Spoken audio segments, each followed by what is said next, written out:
Hi viewers, welcome to our channel. ప్రస్తుతం మనతో పాటు ప్రముఖ పొలిటికల్ అనలిస్ట్ ప్రసాద్ కనుమిల్లి గారు ఉన్నారు. వారితో ఒకసారి మాట్లాడదాం. సార్ నమస్కారం. సార్ నమస్తే అమ్మా. సార్ ఏపీలో మరి ఎలక్షన్స్ సక్సెస్ఫుల్గా అయితే కంటిన్యూ అయిపోయాయి. అయితే నాగబాబు గారు ఒక ట్వీట్ చేసేస్తారు. ఇప్పుడు అది కాస్త చర్చనీయాంశంగా మారింది. అంటే ఎలక్షన్స్ అయిన తర్వాతనే పెట్టారు 9:30 కల్లా. అంటే తమతో ఉన్నవారు ప్రత్యర్థుల కోసం పనిచేసినది మా వారు కాదు, వేరే వాళ్ళు మా కోసం పనిచేసిన వాళ్ళు మా వారే అని చెప్పేసి ట్వీట్ చేయడం చూస్తాం. ఇది అల్లు అర్జున్ గారిని ఉద్దేశించే చేశారని చెప్పేసి ఒక రూమర్ అయితే బయట క్రియేట్ అయింది సార్. దీనిపైన మీ ఒపీనియన్ ఏంటి సార్? మీరు చెప్పినట్టుగా అది రూమర్ అనుకోవచ్చా, లేకపోతే నిజంగా ఉద్దేశపూర్వకంగా చేశారన్నది వారికే తెలియాలి. కానీ దాని ఇంపాక్ట్ అవుతే ఇటు మెగా కాంపౌండ్లో ఉన్న అభిమానులు కానీ, లేకపోతే మెగా అభిమానులు కానీ వాళ్ళు అయితే విపరీతంగా దీన్ని ట్రోల్ చేస్తున్నారు. విపరీతంగా బన్నీని అందరూ కూడా అల్లు అర్జున్ గారిని బాగా ఆట పట్టిస్తున్నారు. సో నన్ను అడిగితే అసలు రాష్ట్రం రావణ కాష్టం అయిపోయింది, రాష్ట్రం అధోగతి పాలైపోయింది. ఈవెన్ పవన్ కళ్యాణ్ గారు కూడా 100 కోట్లు తీసుకునే వ్యక్తి కూడా ఆయన దాన్ని తృణప్రాయంగా తుదించి ఈ యొక్క రాష్ట్రాన్ని, ప్రజల్ని మళ్ళీ ఏదో చెయ్యాలి, మంచి చేయాలని చెప్పి ఆయన మెట్టు దిగొచ్చి కూటమి సభ్యులతో ఈవెన్ ఆయన సొంత పార్టీలో సొంత నేతల దగ్గర కూడా ఎంత వ్యతిరేకత వచ్చినా కూడా ఆ కూటమి ధర్మాన్ని అనుసరించి ఆ 21 సీట్లు తీసుకుని ఆయన అత్తారింటికి దారేది సినిమాలో చూస్తే ఒక విధంగా ఎక్కడ తగ్గాలో ఎక్కడ నగ్గాలో తెలిసినోడే అన్న ఒక డైలాగ్ ఉంటుంది. సో దానికి యాక్చువల్గా ఈ యొక్క పవన్ కళ్యాణ్ గారి యొక్క రాజకీయ జీవితానికి అది యాప్ట్ అనుకోవచ్చు మనం. ఎందుకంటే ఆయనకి తెలుసు సంస్థాగతంగా ఆయన పార్టీ ఎంత స్ట్రాంగ్గా ఉంది. లాస్ట్ టైం ఈవెన్ ఆయన మొత్తం అన్ని స్థానాల్లో కూడా నిలబడినప్పుడు కూడా సో కేవలం 1 స్థానం మాత్రం గెలవడం జరిగింది. 2 స్థానాల్లో కూడా వారు కూడా ఓడిపోవడం జరిగింది. సో ఆయనకు బాగా తెలుసు ఇటు పార్టీ 171 స్థానాల్లో పోటీ చేయాలంటే ఆర్థికంగా వాళ్ళకున్న వనరులు ఏంటి, సో వాళ్ళకున్న క్యాడర్ ఏంటి, సో సంస్థాగతంగా పార్టీ ఎక్కడుంది, సో ఇటు మండల స్థాయి కానీ, గ్రామ స్థాయి కానీ, పట్టణ స్థాయిలో కూడా ఏ విధంగా ఉన్నదో తెలుసు కాబట్టి ఆయన రిస్క్ తీసుకోదలుసు కాదు. రెండవది జగన్కి ఛాన్స్ ఇవ్వదలుచుకోలే.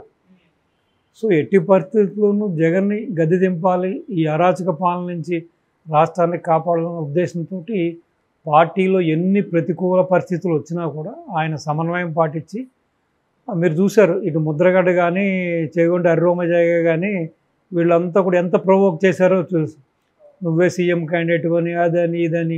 సో ఏ విధంగా అయినా సరే ఈ కూటమిని విచ్ఛిన్నం చేయాలని వాళ్ళు చేసిన ప్రయత్నాలు కూడా మనం చూసాం. సో చివరికి వాళ్ళు ఈయన ఎప్పుడైతే జతకట్టి ఈయన ముందుకు సాగుతూ మొదలెట్టాడో ఇంకా మన ఆటలు సాగట్లేదు, మనం నమ్మట్లేదు అని చెప్పి వాళ్ళు మళ్ళీ ఇటు ఇప్పుడు మన ముద్రగడ్డ కొడుకు కూడా అటు వెళ్ళి వైసీపీలో చేరడం జరిగింది. సో ఇటు ఆ వర్గాన్ని ఏ విధంగా ఆయన దూరం చేయాలని హరిరామజయ్య గారు కానీ, ముద్రగడ్డ కానీ చేసిన ప్రయత్నాలన్నీ కూడా బెడిసికొట్టాయి. ఈవెన్ ఆ కాపు సామాజిక వర్గం కూడా వాళ్ళు నమ్మలేదు. సో ఇటువంటి పరిస్థితుల్లో రాష్ట్రంలో నెలకొన్న పరిస్థితుల దృష్ట్యా ఇటు బీజేపీ, టీడీపీ, జనసేన ఒక తాటి మీకు వచ్చినప్పుడు మేబీ శిల్పా రవి మంచోడా చెడ్డోడా నేను కాదన్ను. సో శిల్పా రవి వాళ్ళ ఫ్యామిలీ ఎప్పటి నుంచో రియల్ ఎస్టేట్లో ఉంది. బహుశా వీళ్ళ మధ్యన వీళ్ళ వైఫ్ వాళ్ళ వైఫ్ ఏదో ఫ్రెండ్స్ అని ఈయన చెబుతున్నాడు.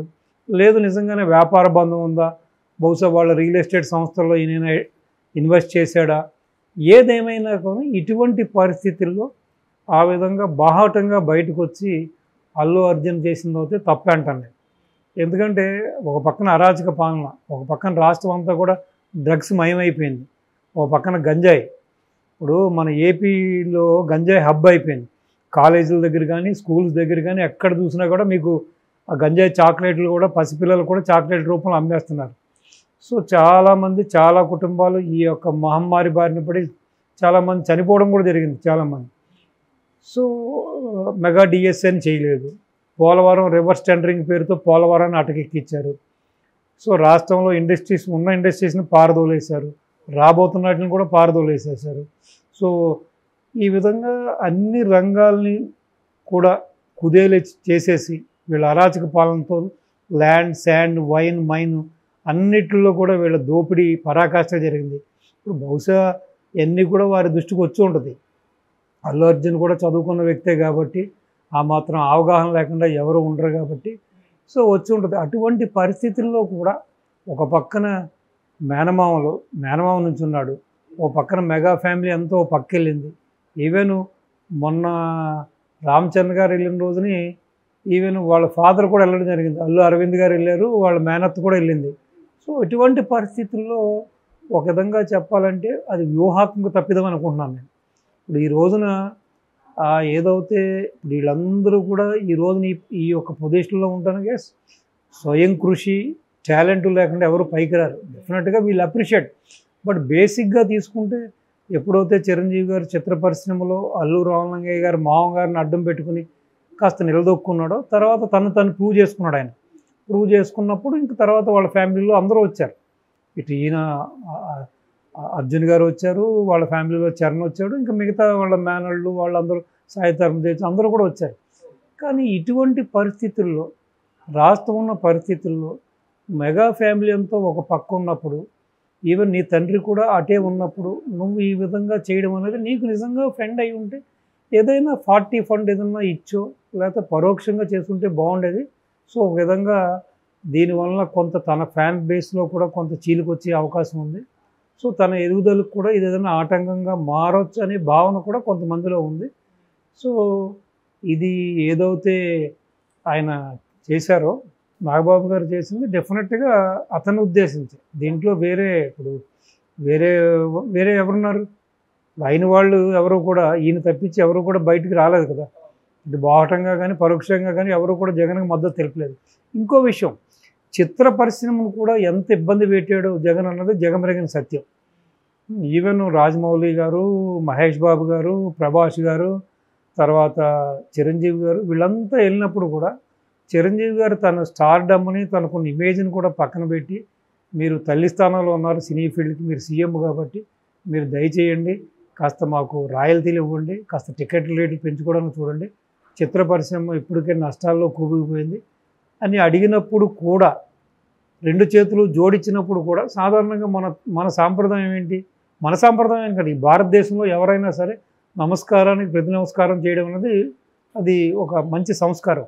అటువంటిది చిరంజీవి అంత పొజిషన్లో ఉండి కూడా రెండు చేతులు జోడించి అభ్యర్థించినప్పుడు కూడా కనీసం తిరిగి ప్రతి నమస్కారం చేయకుండా ఒక వెకిలి నవ్వులు నవ్వుతూ తరదైన శైలిలో చాలా లైట్గా జగన్ తీసుకోవడం జరిగింది. సో ప్లస్ చిత్ర పరిశ్రమను కూడా ఎంత ఇబ్బంది పాలు చేసినా ఎన్ని తెలిసి ఉండి కూడా మరి ఇది ఉద్దేశపూర్వకంగా చేశాడా, లేకపోతే ఒక రాజకీయ పరిపక్వత తెలియక, లేకపోతే ప్రస్తుతం ఉన్న పరిస్థితులను ఇగ్నోర్ చేసాడో తెలియదు. కానీ డెఫినెట్గానే ఇది అల్లు అర్జున్కి ఒక సెట్ బ్యాక్గానే అనుకోవచ్చు. ఇప్పుడు ఏదైతే మెగా ఫ్యామిలీ మనసులో ఉందో అది ఆటోమేటిక్గా ఈ యొక్క ట్వీట్ ద్వారా నాగబాబు గారు బయటపెట్టడం జరిగింది. సో అదే భావన మిగతా అందరికీ ఉంటుంది కదా. పవన్ కళ్యాణ్ గారికి ఉంటుంది, చిరంజీవి గారికి ఉంటుంది, చిరంజీవి గారి కుటుంబ సభ్యులు అందరికీ ఉంటుంది. సో మరి దీన్ని ఏ విధంగా అతను రెక్టిఫై చేసుకుంటాడు, దాన్ని ఏ విధంగా దాన్ని ఒక సమస్య నుంచి బయటపడతాడు అన్నది కాలమే నిర్ణయించాలి. ఏదైనా సరే తప్పులేదు, భావస్వేచ్ఛ ఎవరికైనా ఉండొచ్చు, ఎవరికి ఇష్టమైన పార్టీని వాళ్ళు సపోర్ట్ చేసుకోవచ్చు. అదే ఈ రోజున అల్లు అర్జున్ ఒక జనసేనే కాకుండా వాళ్ళ బంధువుల పార్టీనే కాకుండా ఒక టీడీపీని చేసినా ఒక బీజేపీని చేసినా డెఫినెట్గా ఇంత ఇంపాక్ట్ ఉండేది కాదు. ఇంత అరాచకాన్ని చూస్తూ కూడా అతను ఆ విధంగా చేయడం అనేది చాలామంది చిరంజీవి అభిమానులు కానీ ఈ మెగా అభిమానులు కానీ జీర్ణించుకోలేకపోతున్నారు. డెఫినెట్గా మరి ఈ ఆగ్రావేశాల నుంచి ఏ విధంగా అతను బయటపడతాడు, సో ఇటు కుటుంబ సభ్యులకు ఏ విధంగా నచ్చ చెప్పుకుంటాడు అన్నది డెఫినెట్గా అతని చేతిలో ఉంది. కాలమే నిర్ణయించాలి దీన్ని. సో కాలమే సమాధానం చెప్పాలి. Thank you so much. నమస్తే.